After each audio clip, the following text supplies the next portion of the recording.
sholat 2 rakaat. Padahal Rasulullah tidak pernah memerintahkan dan mencontohkan itu awal-awalnya. Tiba-tiba kok dia punya inisiatif melakukan sholat 2 rakaat setelah berwudu. Maka Rasulullah, ya bahasa kitanya itu penasaran kan. Ini Bilal ini kok tiba-tiba sholat, ada apa ini? Ditanya sama Rasulullah. Iya sholatin sholaita ya Bilal. Sholat apa kamu itu barusan? Jawabannya Bilal itu ringkas. Sholli ba'dal wudu katanya. Aku sholat karena habis wudu. Padahal Rasulullah tidak pernah memerintah dan mencontohkan. Karena menurut Rasulullah itu sesuatu yang baik, yang positif, maka Rasulullah diam. Diamnya itulah dinamakan takrir. Jadi pengakuan ketetapan. Itu dinamakan hadis takrir, sunnah takrir. Jadi secara otomatis amaliyah yang sudah bentuk takrir itu sampai sekarang pun menjadi amaliyah kita. Maka kita disunnahkan 2 rakaat setelah wudu dinamakan lisyukril wudu. Ada sebuah riwayat yang sahih. Saya nemukan di dalam kitab Fiqhus Sunnah yang disusun oleh Syekh Sayyid Sabiq. Di sana ada sebuah cerita ketika Rasulullah dimi'rajkan oleh Allah Subhanahu wa taala, sempat berjalan meninjau suasana surga. Begitulah biiznillah. Nah, tiba-tiba ketika itu Rasulullah itu mendengar terompah. Terompah itu sandal lah kalau kita itu. Itu Rasulullah apal sekali.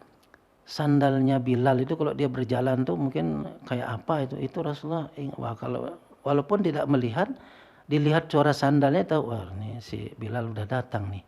Jadi hafal beliau. Itu kedengaran di surga, di dalam surga kedengaran apa namanya itu sandalnya seperti dia berjalan lah seolah demikian. Maka tiba-tiba Rasulullah itu penasaran juga. Wah, ada apa ini si Bilal kok sandalnya udah duluan masuk surga nih. Suaranya kayak ya katakanlah kayak kita baca atau gamparan bunyi tak-tek umpamanya atau apalah. Mesti kalau kita berjalan pakai sandal kan ada suara itu yang tidak sama tentunya, suara tergantung tekanan kaki kita masing-masing. Itu Rasulullah demikian. Akhirnya ringkas cerita, ketika sudah turun dari Mi'raj satu saat tanya, Bilal, luar biasa kamu ini, amalan apa yang kamu kerjakan? Kok sandalmu itu udah duluan masuk surga nih? Loh, masa? Iya. Ketika aku Mi'raj kedengaran suara sandalmu. Bilal penasaran juga nih. Tidak ada itu Rasulullah, saya biasa-biasa saja. Apa yang kau contohkan, apa yang kau perintahkan, ya itu saya lakukan. Coba kamu pikir-pikir dulu. Akhirnya pikir demi pikir, ingat dia. Mungkin kira-kira aku sholat 2 rakaat setelah wudu ini mungkin. Maka diceritakan mungkin ini Rasulullah sholat aku 2 rakaat setelah wudu, maka Rasulullah langsung ngeh gitu.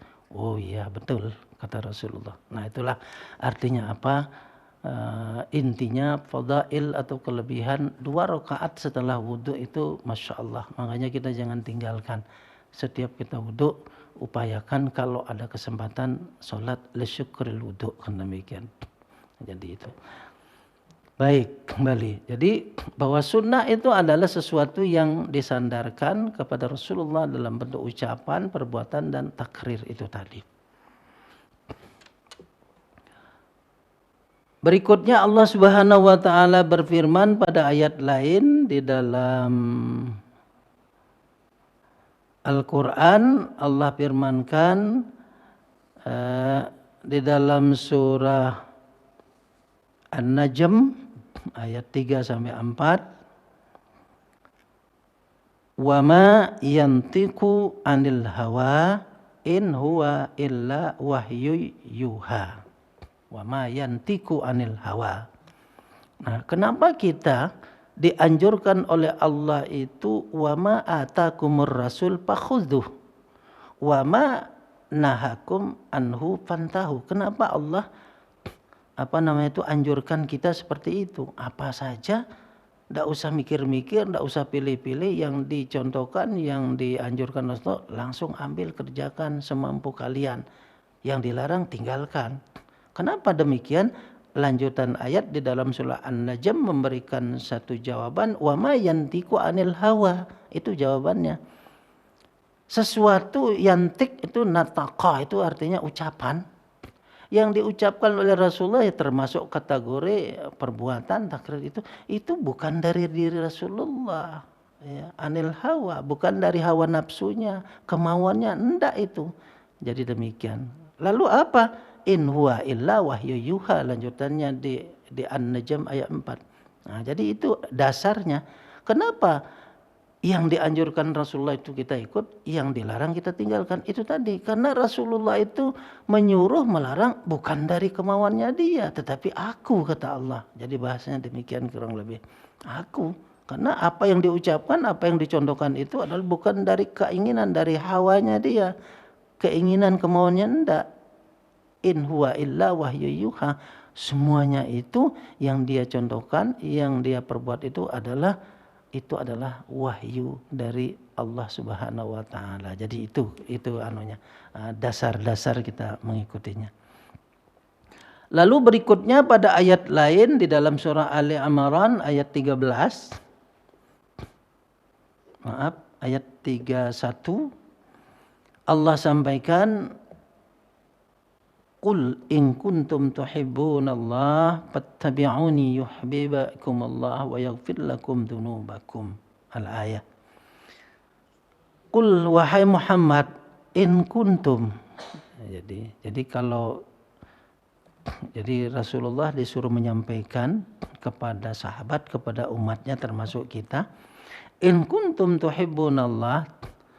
Jadi seandainya kita ingin agar dicintai oleh Allah, jadi demikian, fattabi'uni, maka ikutilah apa-apa yang datangnya dariku. Yang dimaksud adalah dari Rasulullah. Yuhibbukumullah. Otomatis kalau sudah kita mengikuti apa saran-saran, apa contoh-contoh dari Rasulullah, otomatis Allah itu sudah mencintai kita. Demikian. Tidak hanya cinta saja kita dapatkan, tetapi wa yaghfir lakum dzunubakum, akan Allah ampuni yaitu dosa-dosa kita semua. Jadi demikian. Nah, inilah apa namanya itu ta'akid, kekuatan dari Allah.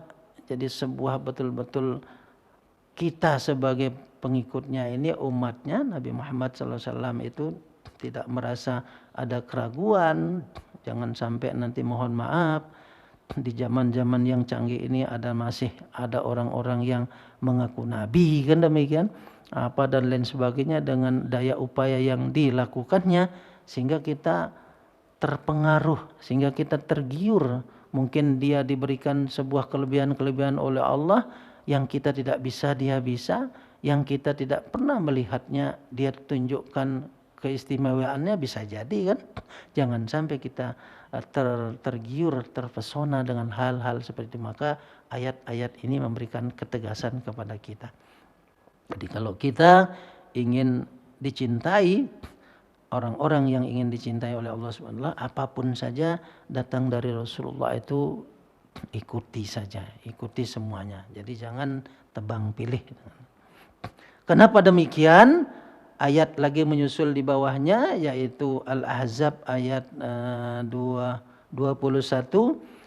Laqad kana lakum fi Rasulillahi uswatun hasanatun liman kana yarjullaha wal yawmal akhirah. Jadi itu penegasan lagi, karena sepatutnya sayogianya itu Rasulullah diikuti, apapun yang datang dari beliau maka dipastikan itu adalah dari Allah, bukan dari keinginannya. Oleh karena itu maka kalau kita ingin supaya menjadi orang-orang yang beriman, selalu dicintai dan diampuni segala kesalahan kita, maka ikuti saja saran-saran, anjuran-anjuran Rasulullah dan contoh-contohnya sekaligus. Karena apa? Karena laqad kana lakum, telah ada, laqad demi telah ada, ini li ta'akid lamnya ini, lewat da'il qasam katanya, demi telah ada. Qadnya itu litahqiq. Demi telah ada pada diri Rasulullah itu, yaitu uswah hasanah, qudwah hasanah, contoh teladan. Yang bisa menyontoh dan meneladani ini siapa? Kan begitu. Jadi kalau di sini secara garis besarnya saja, yang pertama adalah liman kana yarjullah. Ini yang bisa mencontoh dan menteladani Rasulullah. Yang kedua, wal yaumal akhirah.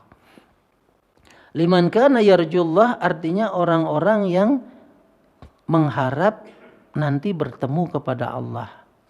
Kan demikian. Jadi besok kita orang-orang beriman bukan hanya saja surga, kenikmatan itu, ada yang lebih nikmat lagi, yaitu akan bertemu kepada Allah Subhanahu wa taala. Pada ayat lain disampaikan wa man kana yarju liqa'a rabbih. Yang pertama falyamal amalan salihan.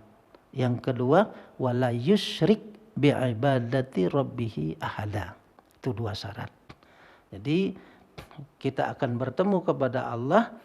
Orang yang mengharapkan itulah orang yang mudah dan gampang dan tidak pernah bosan-bosan dan tidak pernah pula surut untuk mengambil yaitu teladan-teladan dari Rasulullah sallallahu alaihi wasallam. Jadi demikian.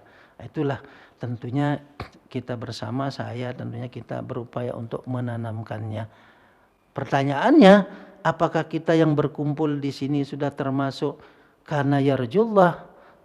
Jadi itu jawaban kita jawab sendiri-sendiri. Nah, jadi demikian. Hanya panjenengan dengan Allah sajalah yang bisa mengetahuinya. Kalau saya tidak mungkin tahu, kan begitu.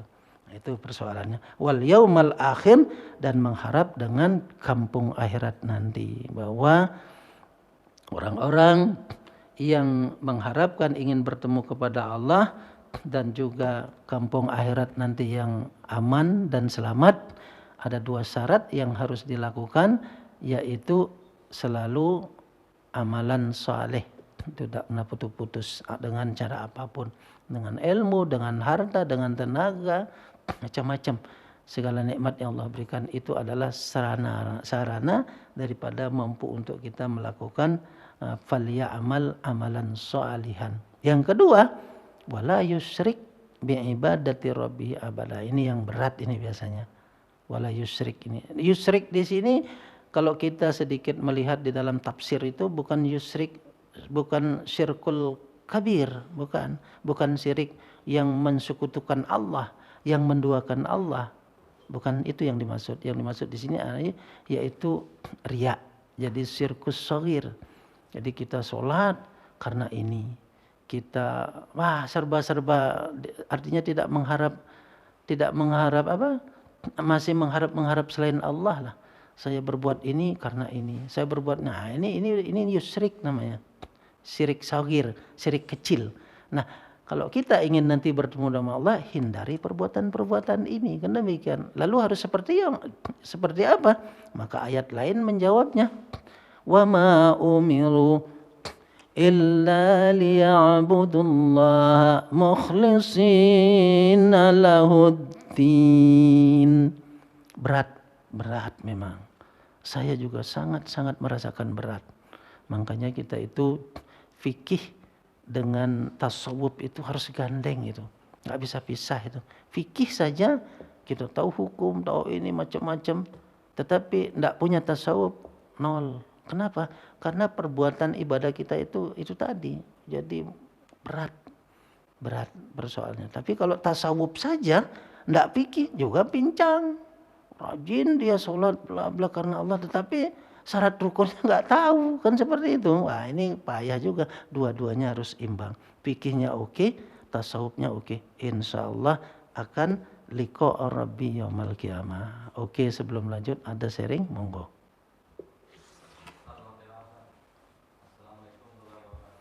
Assalamualaikum warahmatullahi wabarakatuh.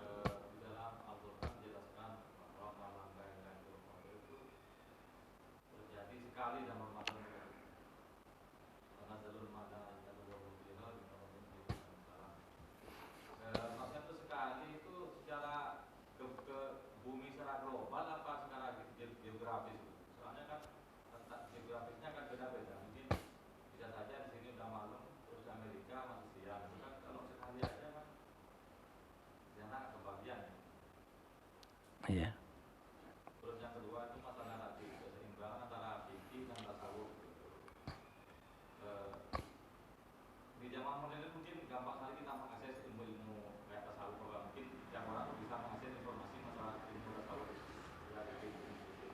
tapi untuk bisa menjalani itu kayak bisa menjadi ahli riyadhah dan lainnya, ahli tirakat itu susah sekali. Apakah kita tuh harus istilahnya bertoriko apa gimana?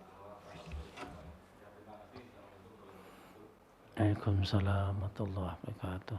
Pertanyaannya, Lailatul Qadar itu satu kali turun di bulan Ramadan. Apa itu menurut apa?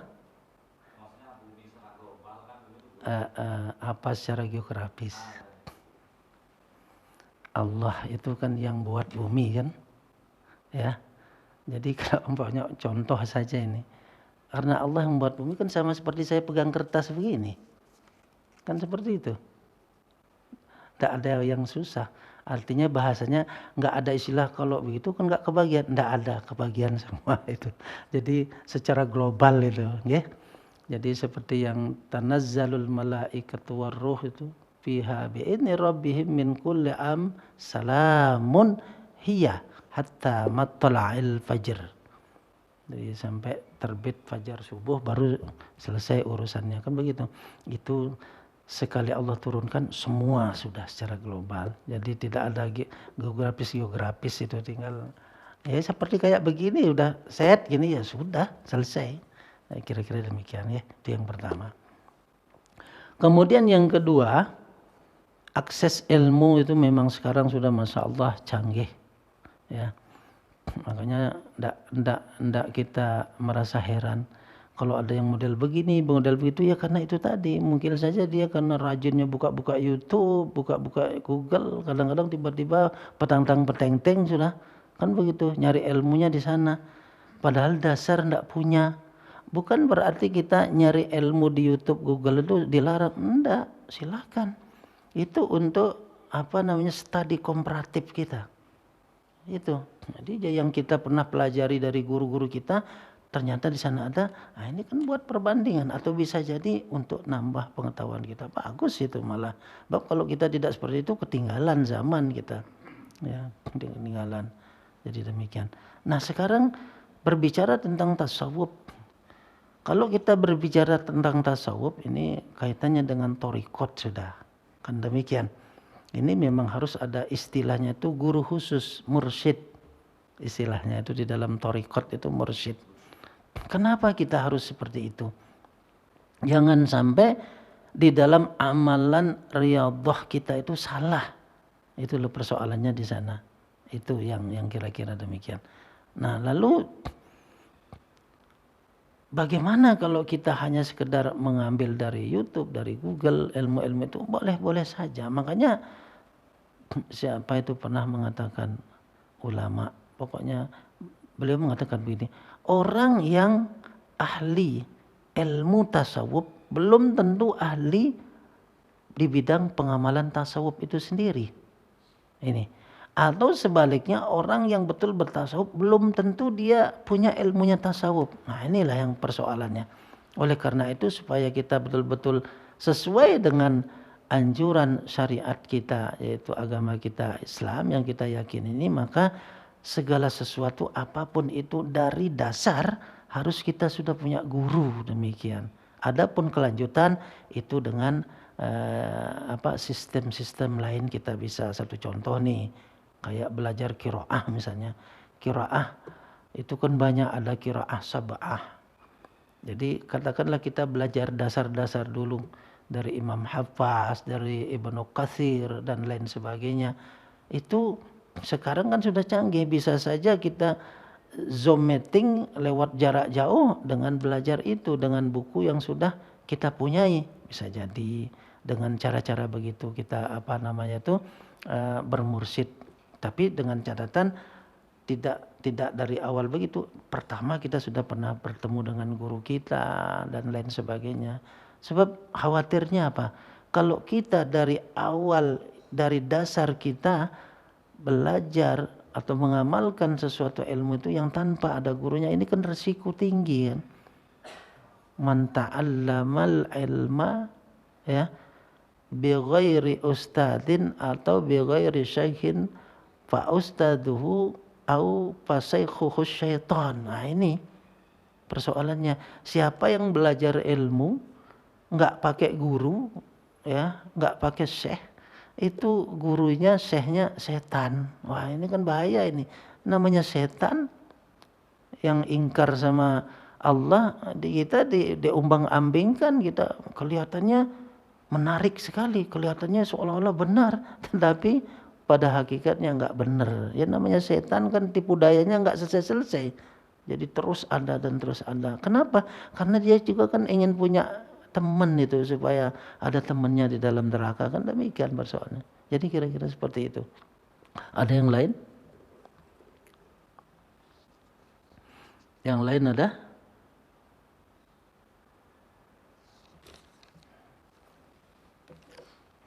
Baik, saya lanjutkan. Ada hadis yang terkait dengan bab tadi. Wa ammal ahadisu fal awal, maka adapun di antara hadis-hadis yang terkait dengan apa yang bab tadi saya sampaikan.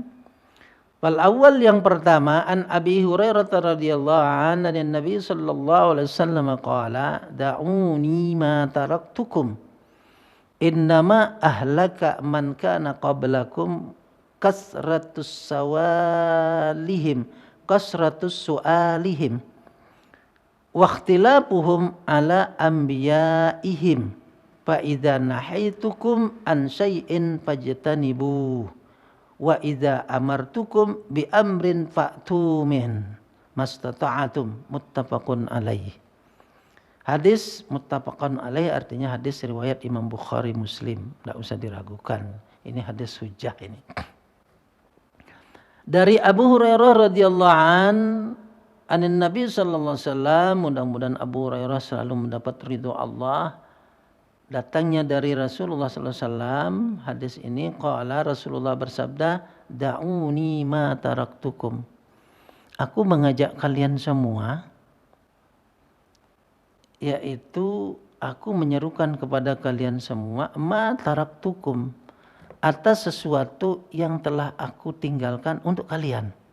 Apa itu secara garis besarnya? Di dalam hadis lain dikatakan taraktu fikum amrain lan tadillu ma tamassaktum bihima kitaballah wa sunnata rasulih. Itu secara garis besar. Aku meninggalkan kepada kalian, jadi Rasulullah kepada kita, kepada sanak famili beliau, kerabatnya dulu, ahli bait, tidak meninggalkan apa-apa. Cuma dua saja, Al-Quran dan sunnahnya Rasulullah. Nah itu juga kita diwariskan untuk itu. Makanya Rasulullah bilang, aku mengajak, menyeru kepada kalian itu apa yang aku tinggalkan. Jadi jangan kita mengambil sesuatu yang tidak pernah aku tinggalkan. Artinya apa? Tidak pernah dicontohin, tidak pernah diucapkan, tidak pernah diperbuat, dan lain sebagainya. Jadi demikian. Innama ahlaka man kana qablakum kasratus su'alihim. Karena terjadi sebelum aku, kata Rasulullah, nabi-nabi yang dulu itu, yaitu banyak celakanya, banyak rusaknya, disebabkan karena banyak pertanyaan-pertanyaan. Soal itu kan pertanyaan. Pertanyaan aja, jadi masalah-masalah ditanyakan, pokoknya istilahnya itu terlalu lah. Katanya orang Madura itu, mohon maaf, terlalu ceremeh katanya. Ya, kalau orang Bali bilang melit itu. Apa itu kalau bahasa Jawanya itu? Cerewet ya itu dah. Nah ini terlalu cerewet. Itu persoalnya. Dulu katanya Rasulullah, umat-umat Nabi lain itu terlalu cerewet. Itu persoalannya, terlalu cerewet. Makanya dia banyak yang hancur, banyak yang rusak. Itu penyebabnya kali. Makanya intinya kita sebagai umat-umat jangan terlalu cerewet. Artinya apa? Ya kalau kita cerewet dalam pengertian yang baik ya lain lagi kan ceritanya. Misalnya bertanya kepada seorang guru, kita kok belum paham-paham, enggak masalah itu. Tapi jangan mancing-mancing guru, itu bahaya itu. Nanti ngetes guru, tak coba tanya ini. Padahal dia sudah tahu, ini bahaya. Inilah termasuk cerewet juga ini. Nanti hati-hati itu. Jangan enggak usah nyoba-nyoba guru itu. Nanti dia menjelaskan ini, padahal dia tuh sudah tahu, pura-pura nanya. Ada itu model-model begitu kan enggak sedikit kalau lagi majelis taklim itu ya. Jadi kalau saya sih enggak usah tedeng aling-aling lah. Kalau memang ya saya tahu bilang iya, kalau enggak perlu repot-repot. Jadi pakai Gus Dur aja lah, itu aja kok repot gitu. Ya, jadi seperti itu, enggak usah. Waqtilafuhum ala anbiya'ihim. Itu penyebab kerusakan umat-umat dulu sebelum aku, kata Rasulullah, itu terlalu cerewet, terlalu rewel, dan selalu menyelisihi kepada para nabi-nabinya. Nah, ini persoalannya. Oleh karena itu makanya tadi bilang, apa yang datang dari Rasul ambil, apa yang dilarang tinggalkan, itu tadi. Jangan sampai kita celaka, kan seperti itu. Karena dulu persoalannya adalah terjadinya itu tadi, udah cerewet, lagi nyalahin aturan-aturannya nabinya, makanya terjadilah sebuah kehancuran, kan demikian. Fa idza nahaitukum an syai'in fajtanibuh. Jadi apapun yang datang dari Rasulullah itu misalnya larangan untuk kita, maka kalau sudah Rasulullah bilang jangan, ya kita jangan maksa lah. Kalau sudah Rasulullah bilang haram, ya haram, jangan ditawar-tawar lagi, kan demikian. Maka tinggalkan. Wa idza amartukum bi amrin fa'tu minhu mastata'atum. Jadi kalau aku perintah demikian, ya kerjakan. Nah, di sini Rasul mengasih embel-embel mastata'atum. Nah, ini Al-Quran juga demikian, wattaqullah mastata'atum. Kenapa? Karena Allah kan yang menciptakan kita, tahu kita ini lemah, kita ini terbatas, kan demikian. Makanya ada kata-kata mastata'atum. Mastata'atum itu apa? Menurut maksimal kemampuan kita. Jadi tidak usah dipaksa-paksa lah. Jadi kalau kita memang betul-betul ngantuk itu jangan dipaksakan untuk sholat. Ya ngantuk diistirahat dulu sebentar. Tapi kalau cuman sekedar ngantuk-ngantuk dikit, ya ayo monggo, nanti mau berangkat tarawih ngantuk sekali, jangan dipaksakan. Tidak ada paksaan itu. Tapi kalau ngantuk-ngantuk sedikit, ya sudah, bismillah, kan demikian. Nah, itulah para jamaah sekalian yang diberikan Allah, tentang yaitu dari bab bil amril muhafazah ala sunnah wa adabaha. Tidak ada lagi yang perlu di-sharing? Mungkin yang lain ada? Ada? Tidak ada. Kalau nggak ada, selesai berarti. Sudah bunyi sirine soalnya. Tidak ada yang perlu sharing? Jadi alhamdulillah sudah masuknya. Sekarang tinggal mengamalkannya saja. Ini yang paling berat ini. Ini poinnya, ini yang paling berat, mengamalkannya ini. Saya juga begitu sama. Kita sama-sama mencoba dan sama-sama belajar untuk mengamalkan, bisa mulazamah. Kalau cuma 1, 2, 3 hari itu kayaknya kita kuat dan mampu. Tapi untuk meneruskan istiqomahnya ini yang berat sekali. Makanya orang istiqomah itu Masya Allah, tidak main-main itu. Allah turunkan malaikat itu. Jadi demikian. Itu innal ladzina qalu rabbunallah summa istaqamu tatanazzalu alaihimul malaikah. Orang yang istiqomah dengan amalan-amalan apapun saja walaupun sedikit, tapi terus istiqomah, berkesinambungan dalam situasi kondisi apapun saja, maka malaikat diturunkan sama Allah untuk bilang apa? Dikasih tahu malaikat bilang sama orang-orang istiqomah, wala takhafu wala tazanu. Enggak khawatir, enggak usah takut. Enggak usah takut dan khawatir dengan macam-macam. Ya, jadi wa absyiru bil jannah allati kuntum tu'adun. Dan kasih kabar gembira dia bahwa yang istiqomah itu adalah kelak nanti, yaitu tempatnya di surga itu pasti, ya. Jadi mudah-mudahan kita semua tetap oleh Allah diberikan kemampuan untuk istiqomah. Mari kita akhiri dulu. Mudah-mudahan kita bertemu lagi di bulan Ramadan ini. Saya masih ada jadwal-jadwal, kita dipanjangkan umur oleh Allah, bisa kita sharing-sharing lagi.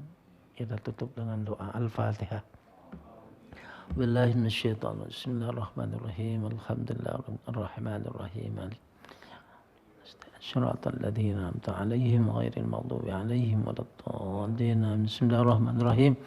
Alhamdulillah Rabbil Alamin hamdan syakirin hamdan yukafī mazidah ya Rabbana lakal hamdu kama yanbaghi li jalalikal karim wa 'azimi sultanik Allahumma salli ala sayyidina Muhammadin wa ala ali sayyidina Muhammad fil awwalin wal akhirin wa sallama radiyallahu tabaraka wa ta'ala an kulli ashabi rasulillah ajma'in Allahumma ighfir lana dhunubana wa liwalidina warhamhum kama rabbawna shighara Rabbana zalamna anfusana wa illam taghfir lana وترحمنا لنكونن من الخاسرين اللهم زدنا علما نافعا وارزقنا فهم النبيين وإلهام ملائكة المقربين ونعوذ بك من علم لا ينفع وقلب لا يخشى ودعاء لا يسمع ونفس لا تشبع ونعوذ بك من الهم والحزن ونعوذ بك من الجبن والكسل ونعوذ بك من البخل والعجز ونعوذ بك من غلبة الدين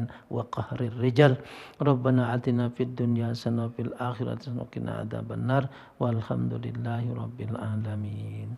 Terima kasih, mohon maaf, wallahul muwaffiq ila aqwamit thoriq.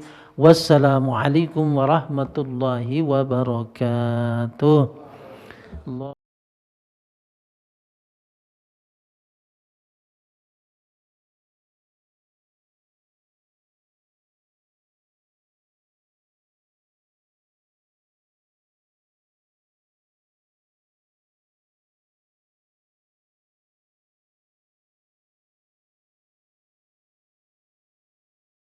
Oh